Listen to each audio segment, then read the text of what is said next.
Daar's onlangs 'n studie by die Universiteit van Stellenbosch gedoen oor bruin vroue se denkvermoë of kognitiewe vermoëns. Die studie is intussen teruggetrek en die universiteit het om verskoning gevra onvoorwaardelik. Alles seker maar goed en wel, maar die studie het wel pyn en woede uit die gemeenskap ontlok. Saam met my vanaand is Jamil Khan van Wits se Sentrum vir Diversiteit en die skrywer Sarah Koopman. Hallo julle twee. Hallo. Kom ons begin sommer by jou, Sarah.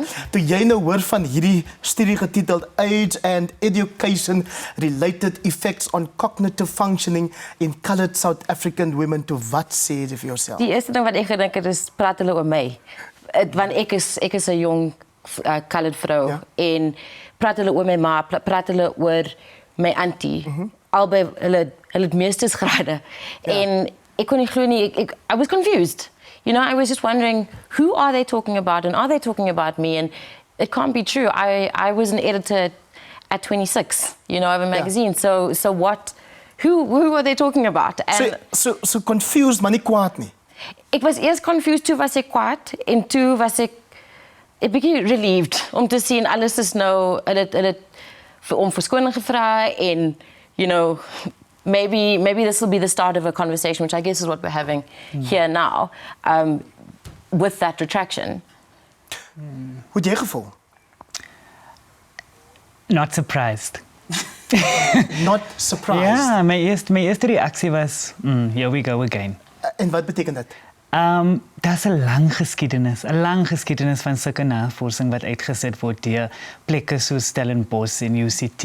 En die punt vir my was net, ek bring maar net weer ons aandag na die feit dat die hele akademie is op sulke goed gebou. En dit spreek na aan 'n groot probleem.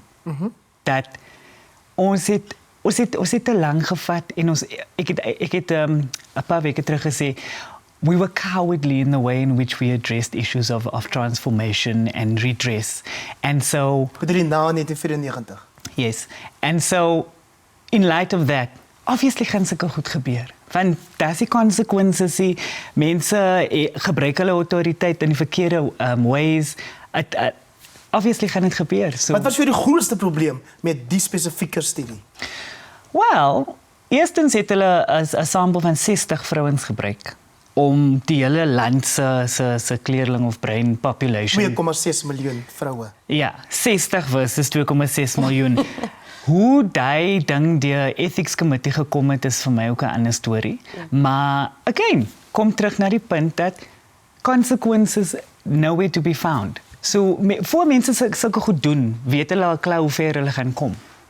Sarah, so wat sê die studie en die reaksie daarop oor die hele issue van bruin vroue en stereotype oor bruin vroue? Vir my is dit gevaarlik, want ons moet alreeds dubbel so hard werk om half as goed, so goed te wees. Jy weet, and for me it was, we now are already fighting so many things to be women in South Africa and now to be brown women or coloured women in South Africa, and we come up against these stereotypes every single day, only to now have science supposedly backing it. And we come out of a regime where they found science or made up science to justify the way they treated people of colour in this country.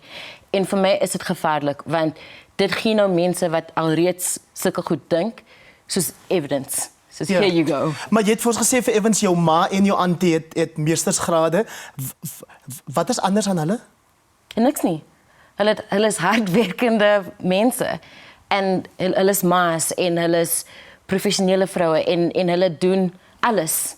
Jy weet, en hulle moes dubbel so hard gewerk het as hulle colleagues, as hulle classmates, jy weet, om daai grade te kry. Jamil, vertel gou 'n storie wat jy nou die dag oor getweet het, oor toe jy met 'n navorsingsvoorstel gekom het by 'n professor en hoe sy dit hanteer het? Ja, dis 'n ander ding. So, toe ek in 2011 op Stellenbosch geswat het, wou ek 'n masters in research psychology gedoen het en ek het 'n supervisor gehad, wat actually was oor die selfde tipe ding navors. En het het goed gegaan vir die eerste paar maande en toe kom ek heeltyd terug met my corrections en so aan en toe was dit 'n case van no. En toe gaan sy weg vir 'n paar maande en toe kom sy terug na ek die dien ge-email het om te sê, waar is die vrou? En toe kom sy terug om vir my te sê, ja, weet, kyk, ek dink nogal sy kan eintlik skryf hê. En ek dink maar, ek weet nie, jy moet maar miskien iets anders doen. En vandag is ek 'n skrywer, so. Wat het jou that awkward moment. wat het gemaak dat jy besluit het toe jy al met wat die vrou vir my sê, die prof vir my sê, ek gaan nog steeds mee ding doen? Necessity.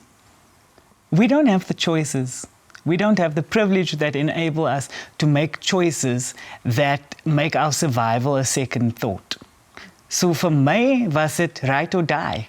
En daar was genoeg mense in my lewe wat vir my gesê het, Ja. but you can do this. Ja. En mense op haar vlak ook wat vir my gesê het, but you can do this. So for me it was a case of, if you don't do this, you will not survive. So kom ek vra nou vir jou, Sarah, ek is een van daai breinmense wat sê, okay, ons is nou almal kwaad vir die professors daar by Stellenbosch, wit vroue wat die studie gedoen het. Hoe doen ons aan ons eie stories oor ons nie? En ek dink dis die een positiewe ding wat uit sulke goed kan kom.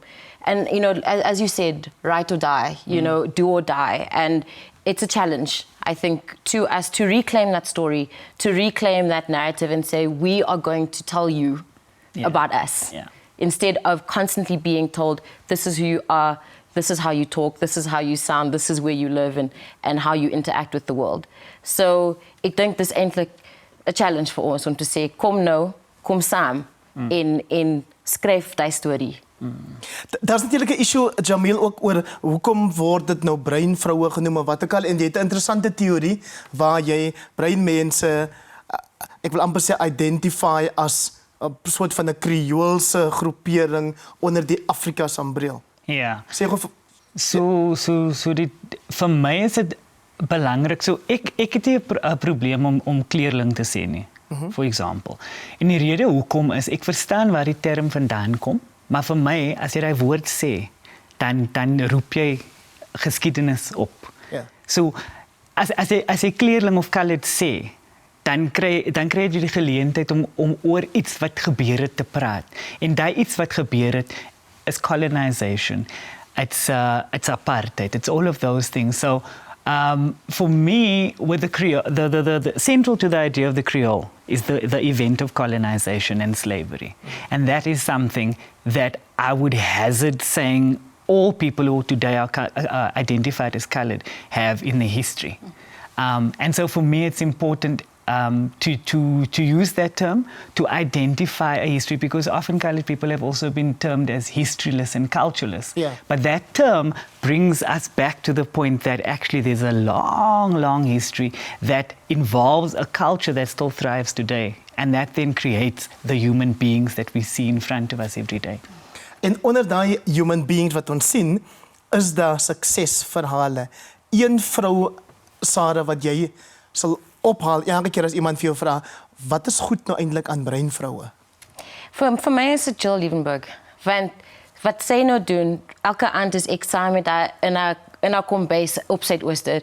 En wat sy gedoen het met die Ellen Pakkie storie, sy bring colored vroue to life. Soos ons is, soos ons praat, sonder om 'n stereotype te wees. En dit vir my is altyd, dis wat ons kan doen, dis ons stories, ons moet hulle vertel. Wie is daai een vrou vir jou, Jamil, wat jy sal ophaal?